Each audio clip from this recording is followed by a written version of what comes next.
Alexandria Ocasio-Cortez looked across the stage at the President of the United States and delivered the line she had clearly prepared for the cameras, the crowd, the clip accounts, and the millions of viewers waiting to watch someone get humiliated in real time. She said they were both kids from Queens, but only one of them had actually lived in Queens, while the other had grown up behind his father's fence, protected by gates, guards, money, and the kind of insulation ordinary families in the borough never had. The smile came immediately, sharp and satisfied, the familiar expression of a politician who already knows the sentence will be cut, captioned, uploaded, and celebrated before the applause even finishes rolling through the room. The audience erupted exactly as expected. The gallery rose, phones appeared in the air, and the insult began racing across social media before Alexandria Ocasio-Cortez had fully settled back into her chair. It looked like her moment, sounded like her moment, and for several loud seconds belonged entirely to her, until Donald Trump started laughing. This was not the thin, mechanical laugh politicians use when they are buying time or pretending an attack did not land, but the genuine, head back, shoulder moving laugh of a man who had heard the strongest punch his opponent had and found it more entertaining than damaging. That laugh changed the temperature of the room before Donald Trump said a single word, because mockery depends on the target accepting the role of the wounded man, and he refused to play it. Alexandria Ocasio-Cortez had tried to reduce him to a sheltered rich kid who had never known the real Queens, but his reaction made the insult feel rehearsed, theatrical, and suddenly much smaller than the applause surrounding it. Then Donald Trump leaned forward, still smiling, and said they were two kids from Queens, which was true, but only one of them knew what had happened to the crime rate in Queens, and it was not the Congresswoman claiming ownership of the borough. In one sentence, he dragged the confrontation away from biography, resentment, and class symbolism and placed it directly on the ground Alexandria Ocasio-Cortez had chosen to defend. The room itself seemed designed to imitate warmth without ever becoming warm, filled with fresh carpet, camera heat, stage lighting, and expensive floral arrangements working overtime to make a convention center in Flushing feel like somebody's living room. It failed because everyone understood that this was not a conversation between neighbors, but a staged collision between two national political brands who had spent years presenting themselves as products of completely different Americas. Alexandria Ocasio-Cortez had arrived first in a navy blazer and white blouse, moving constantly, leaning forward, turning toward the crowd, and carrying the same restless posture that had followed her from bartending into Congress. 7 years in Washington had polished the presentation, sharpened the timing, and expanded the audience, but it had not removed the bartender's instinct to stand ready, respond quickly, and turn every exchange into a test of nerve. Donald Trump entered from behind the curtain rather than through the main doors, surveyed the audience with the proprietary calm of a landlord inspecting property, and treated the geography not as a campaign backdrop, but as territory he believed he already understood. Alexandria Ocasio-Cortez opened with 4 minutes about the queens of early buses, check-cashing bodegas, elevated trains, broken windows, crowded apartments, and families measuring each day against rent, work, and the next unavoidable bill. She spoke with specificity and affection, drawing authority from having served drinks in the borough before serving in Congress. And for a while, the room followed her completely because the details sounded lived rather than borrowed. Then she turned that authority into a weapon, accusing Donald Trump of knowing only Jamaica estates, private drives, security guards, chauffeurs, and the view of ordinary queens from behind his father's fence. The crowd exploded because it recognized the insult immediately, not as a policy argument, but as an old borough judgment about who counted as real, who had struggled, and who had been protected from the struggle. Alexandria Ocasio-Cortez believed she had defined the battlefield, placed Donald Trump outside the authentic queens she claimed to represent, and forced him to answer from the defensive position of privilege. Donald Trump did not defend the fence, apologize for the money, or pretend he had grown up poor, because denying the obvious would have handed Alexandria Ocasio-Cortez the moral advantage she wanted. He acknowledged that his father had a fence, then immediately widened the picture by reminding the room that Fred Trump had also built thousands of apartments for working families across Queens and other parts of New York. The answer was blunt, self-interested, and strategically effective, because it replaced the image of a rich family hiding behind a gate with the image of a family building doors, keys, walls, and homes for people who needed places to live.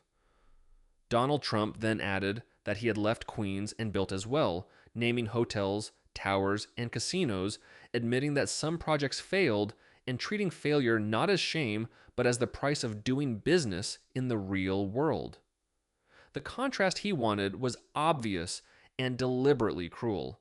One kid from Queens built structures, took risks, lost money, made money, and left physical evidence behind, while the other built an Instagram following.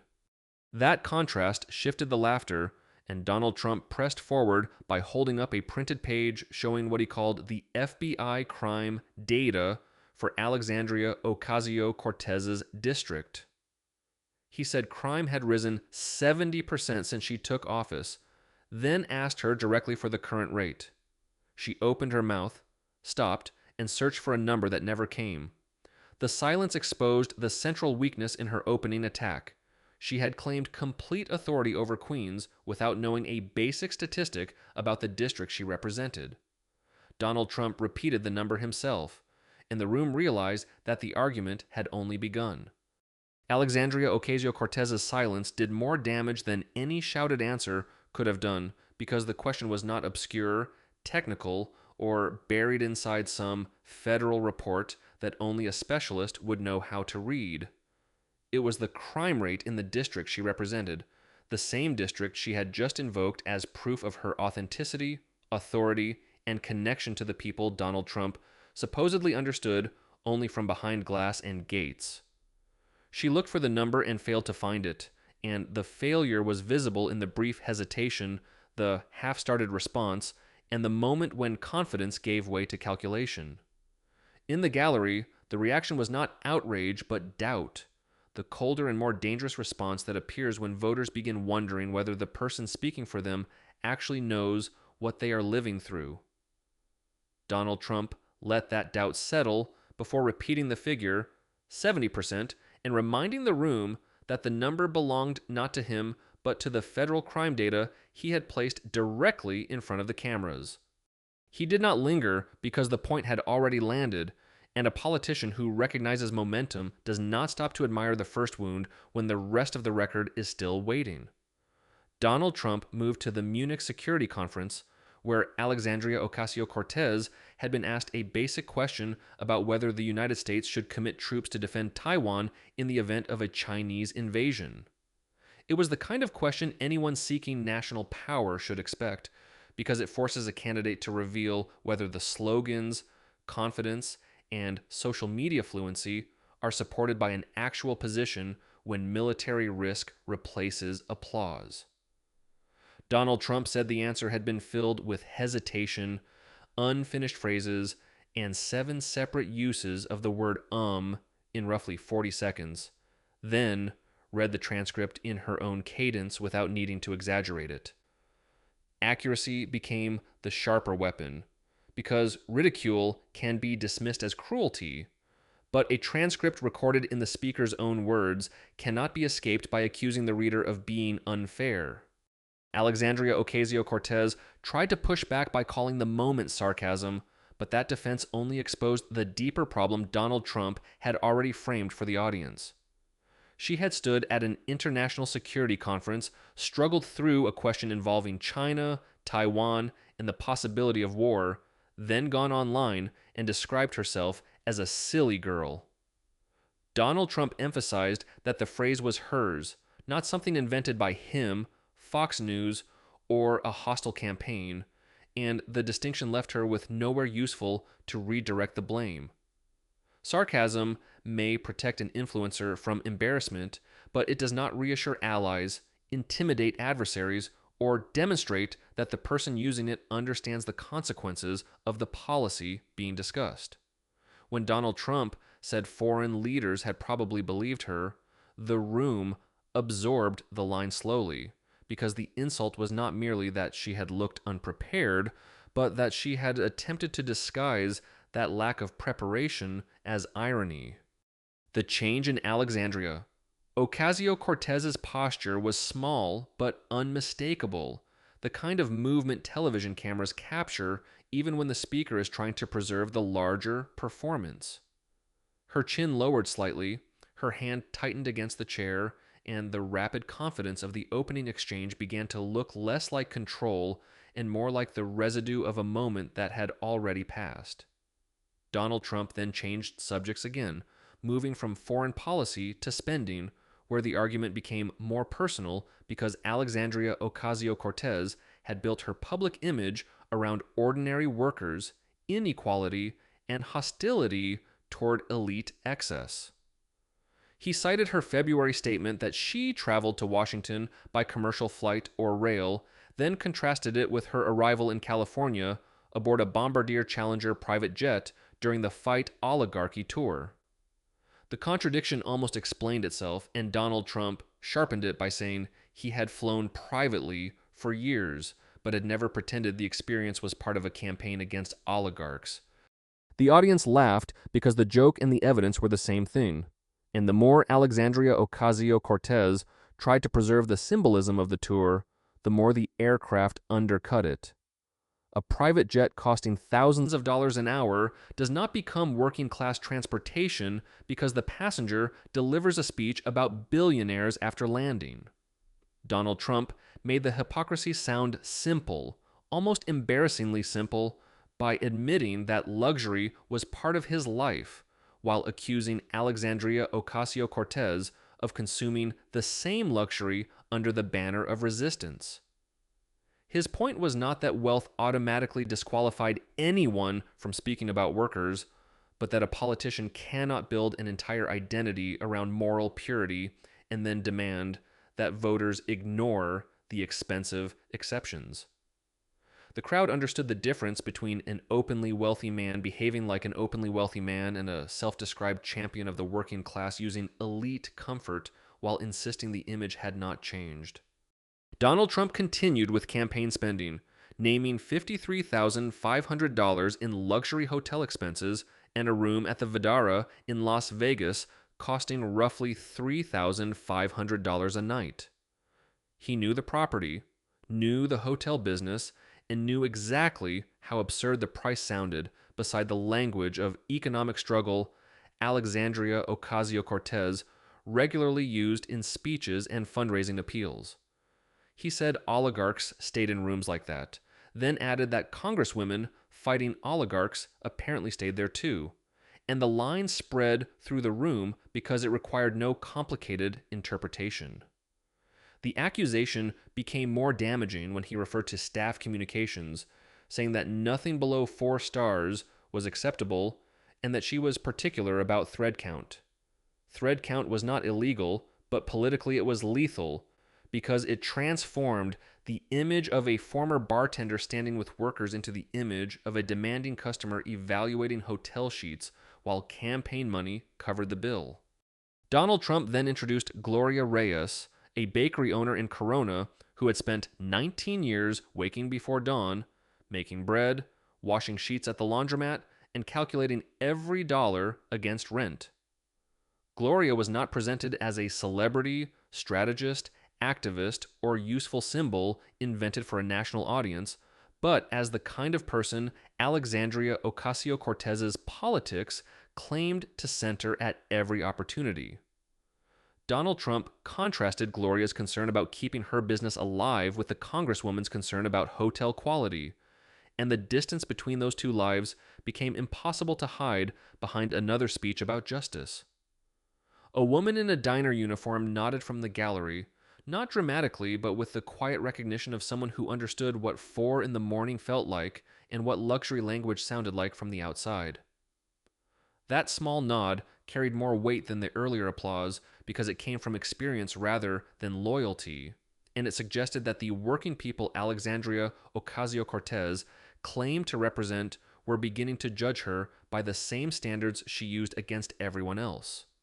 The entertainer in Donald Trump began to recede as he prepared to move into campaign finance, and the room sensed the transition before he formally announced it. The jokes had softened the audience. The contradictions had weakened Alexandria Ocasio-Cortez's defense, and the examples had connected public image to private behavior in a way that made the next section more dangerous. Private jets, hotel rooms, and thread count could be dismissed as hypocrisy, but campaign filings, corporate payments, and federal reporting requirements belonged to a different category entirely. Donald Trump said the next part was not funny, and for the first time since the confrontation began, the room stopped waiting for a punchline. Alexandria Ocasio-Cortez's hand moved to the edge of the table as he turned toward the numbers that could no longer be explained away as sarcasm, style, or political theater. Donald Trump lowered the printed page, looked directly toward Alexandria Ocasio-Cortez, and moved from political contradiction into campaign finance, where the language was colder, the figures were more specific, and the consequences could not be waved away with another complaint about tone.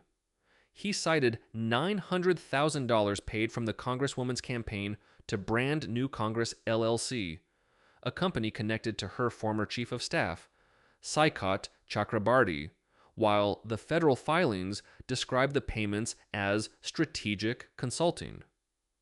Donald Trump then pointed to Chakrabarty's own public explanation that the company had handled fundraising and volunteer operations for the campaigns, which sounded far broader than the narrow consulting label presented on the forms.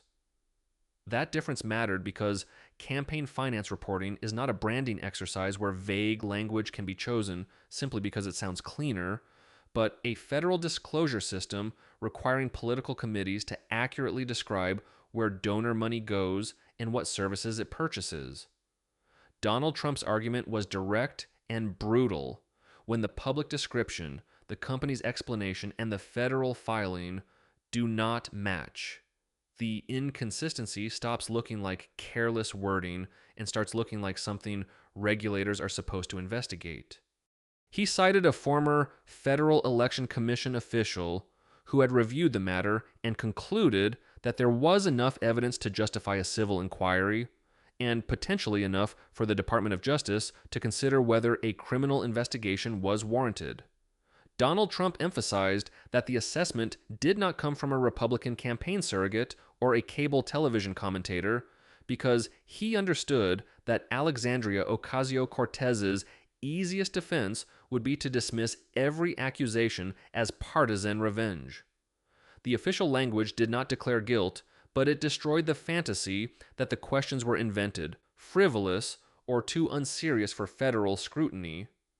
Alexandria Ocasio-Cortez could argue about motive, context, and interpretation, but she could not erase the payments, change the descriptions already submitted, or force the former commissioner's conclusion back into silence. The room no longer sounded like a political rally because applause is useful when an insult lands, but almost useless when the discussion turns to filings, classifications, and whether hundreds of thousands of dollars were reported accurately. Donald Trump then moved to the March 2026 payments made to Dr. Brian Bowl in Massachusetts, totaling $18,725, enlisted on campaign records as leadership training. He said Dr. Bowl was a psychiatrist rather than a conventional leadership consultant, and the mismatch between the recipient's profession and the stated purpose of the payments immediately raised another obvious question. If the money paid for leadership instruction, the campaign needed to explain what kind of leadership service was delivered, but if it paid for therapy, counseling, or psychiatric treatment, then describing it as leadership training created a different problem entirely. Donald Trump did not need to prove which explanation was correct in that moment, because the damage came from the fact that neither available explanation made the filing look ordinary. The label could be inaccurate. The purpose could be improperly described, or both could be true, and every possibility left Alexandria Ocasio-Cortez farther from the confident moral authority she had displayed when attacking someone else's privilege. He returned to Gloria Reyes because donor money becomes politically explosive only when the audience remembers where that money came from and what the people giving it believed they were supporting. Gloria sent $20 at a time from bakery wages earned before sunrise, not because she expected luxury access, private travel, or carefully managed hotel comfort, but because she believed the Congresswoman was fighting for families like hers. Donald Trump's contrast was merciless. A woman worrying about flour, gas, rent, and payroll had unknowingly contributed to a campaign that sent thousands of dollars to a psychiatrist under a description that did not clearly explain what donors had purchased. Gloria did not know where that portion of the money went when she donated it, but after the filings were placed on national television, Donald Trump said she knew now. The argument was designed to strip away the protective language of campaigns and committees until only the transaction remained. One working woman giving money, and one political operation spending it in a way that demanded answers. Alexandria Ocasio-Cortez turned toward her attorney, and the attorney kept writing with the concentrated discipline of someone who understood that every visible reaction could become part of the record. His eyes remained on the legal pad. His pen continued moving, and the refusal to look back at his client created a silence more damaging than any whispered warning could have been. Earlier in the evening, Alexandria Ocasio-Cortez had rejected physical reassurance because her posture depended on looking entirely self-sufficient, combative, and unshaken by the president sitting across from her.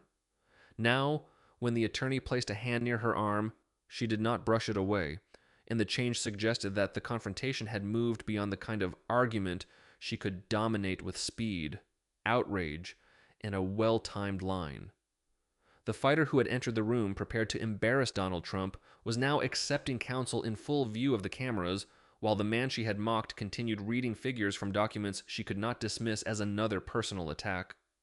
Donald Trump then made the announcement that changed the segment from accusation into immediate political news, saying the Federal Election Commission was reviewing the earlier complaint that had once ended in a 3-3 deadlock.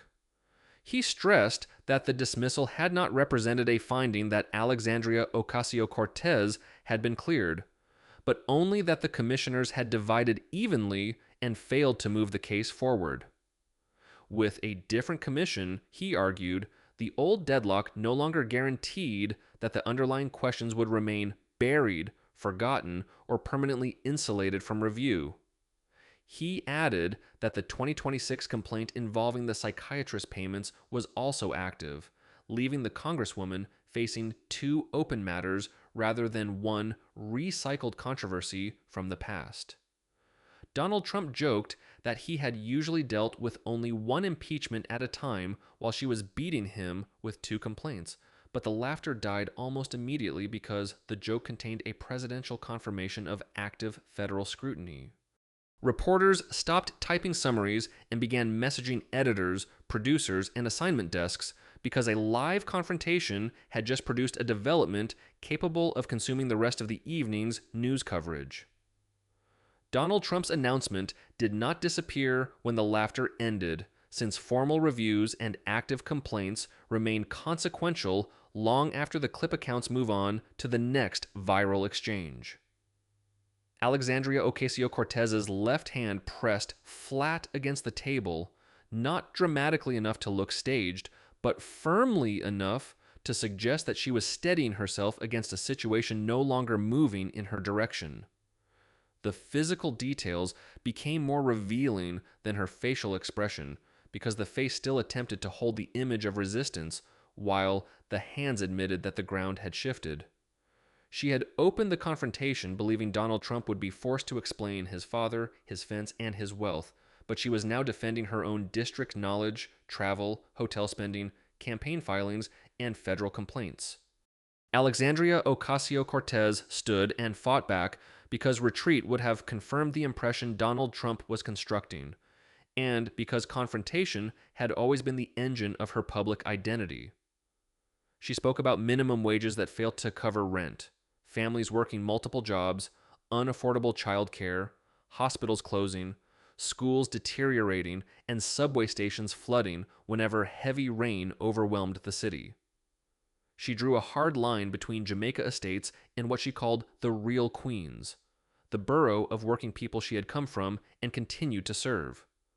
The speech was passionate, familiar, and built from the same moral vocabulary that had carried her from local organizing into national celebrity. It might have restored control if Donald Trump had answered the speech as a speech, but he refused to enter the argument she was trying to restart. Crime rate, Donald Trump said, using only 2 words and removing every possible escape route created by the longer statement. He reminded her that she had again described herself as the representative of Queens, then asked for the rate in the Queens she claimed to serve.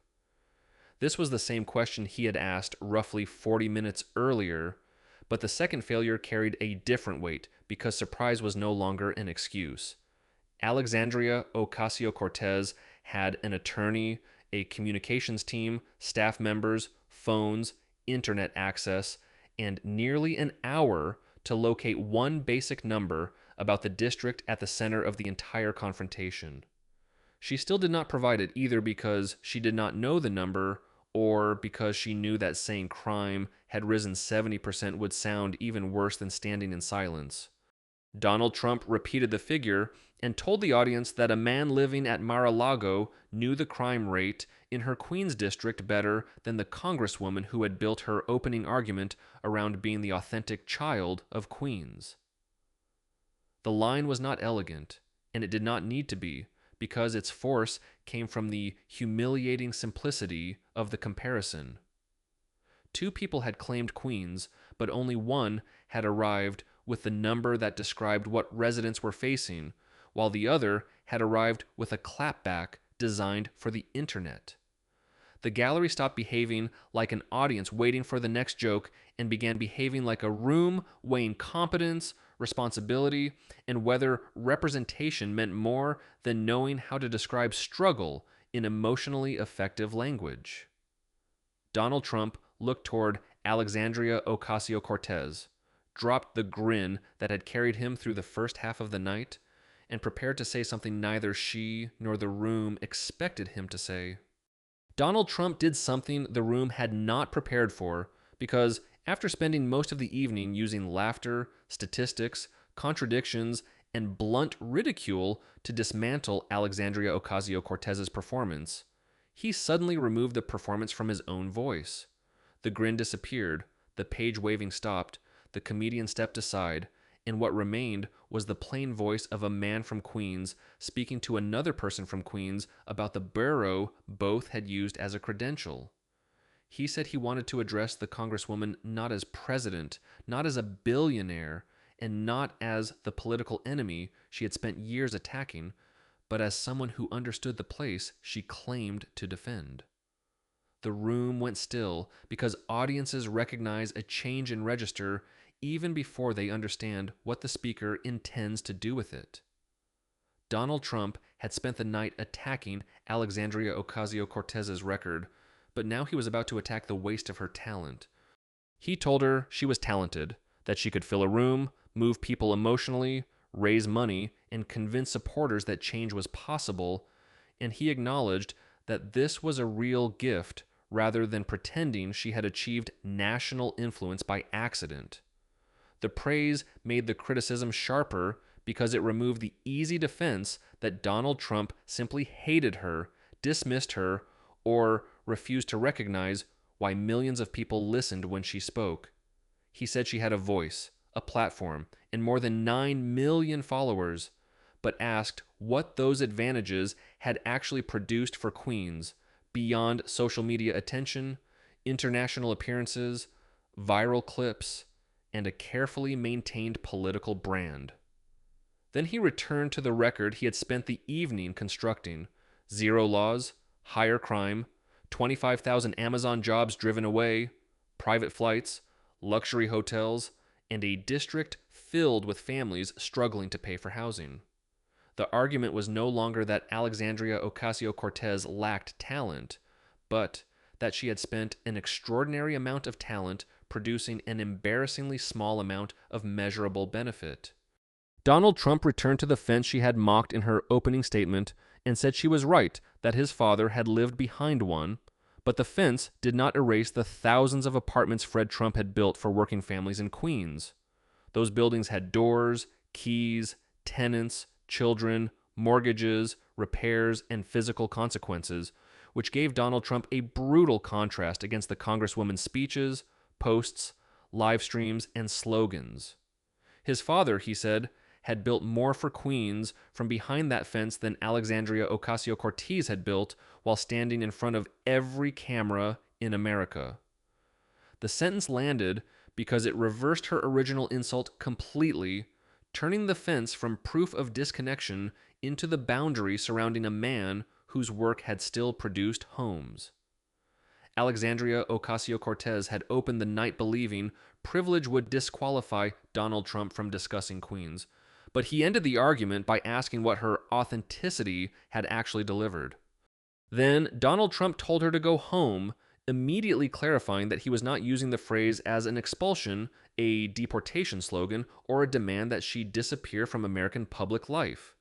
He meant that Queens needed her to return as a representative rather than as a celebrity arriving for cameras, campaign events, and staged demonstrations of loyalty to people whose daily numbers she did not know. He told her to learn the crime rate, learn the rent, learn Gloria Reyes's name, and learn what 4 a.m. looked like inside a bakery in Corona. The command was devastating because it was advice rather than insult, delivered not with the triumph of a man celebrating an enemy's collapse, but with the impatience of someone accusing a public servant of abandoning the work beneath the image. Donald Trump said Queens already knew that Alexandria Ocasio-Cortez did not know these things, and that recognition was worse than anything he could manufacture against her. The room did not applaud because applause would have reduced the moment back into theater, and the audience had moved beyond treating the confrontation as a contest of clever lines. Instead, the entire gallery exhaled with the heavy release of people who had heard an uncomfortable truth expressed by the person they least expected to express it. A woman in the fourth row, nearly 60 years old and dressed like someone who had been working since before sunrise, wiped her eyes while staring toward the stage. Her reaction did not belong to Donald Trump or Alexandria Ocasio-Cortez, but to the queens of buses, laundromats, bakeries, rent notices, long shifts, and representatives who were supposed to understand the difference between describing hardship and governing it. The borough had become the silent third participant in the confrontation, sitting between two famous people who both claimed it, while ordinary residents waited to see which claim had substance. The moderator offered Alexandria Ocasio-Cortez a closing statement, and she stood to speak about the Bronx, her mother, working families, inequality, justice, and the political fight that had defined her rise. The words were familiar, polished, and delivered with the same voice that had turned her from an unknown primary challenger into the most recognizable congresswoman in the country. Yet the room had already moved past the language, because Donald Trump had spent 90 minutes placing numbers beside every value she invoked. She did not address the crime rate, Munich, the active FEC complaints, the private jet, the hotel spending, the thread count, the psychiatrist payments, or the $900,000 routed through brand new Congress LLC. Values without answers sounded like the refuge of a politician who could still describe the struggle beautifully, but could no longer explain the record attached to her own name. Donald Trump remained seated, relaxed and silent, resisting the urge to add another insult, another joke, or one final line designed to guarantee a fresh round of headlines. That restraint was unusual enough to become part of the judgment, because a man famous for firing every available shot had decided that the evidence had already done the remaining work. Behind the stage, Alexandria Ocasio-Cortez's communications director stared at a pre-written statement accusing the president of staging the event to distract from his privileged upbringing and policy failures. The statement had become useless because the evening was no longer about Donald Trump's childhood, his father, or the fence surrounding Jamaica estates. It was about the Congresswoman's district, the numbers she could not provide, the spending she could not easily explain, and the federal complaints she could not erase with another attack on motive. Outside the convention center, Flushing returned to garlic, exhaust, late buses, open storefronts, and the ordinary movement of people who did not have the luxury of treating politics as a permanent performance. The first viral clip showed Alexandria Ocasio-Cortez mocking the fence, Donald Trump laughing, and the insult collapsing under the line, contrasting the person who built with the person who posted.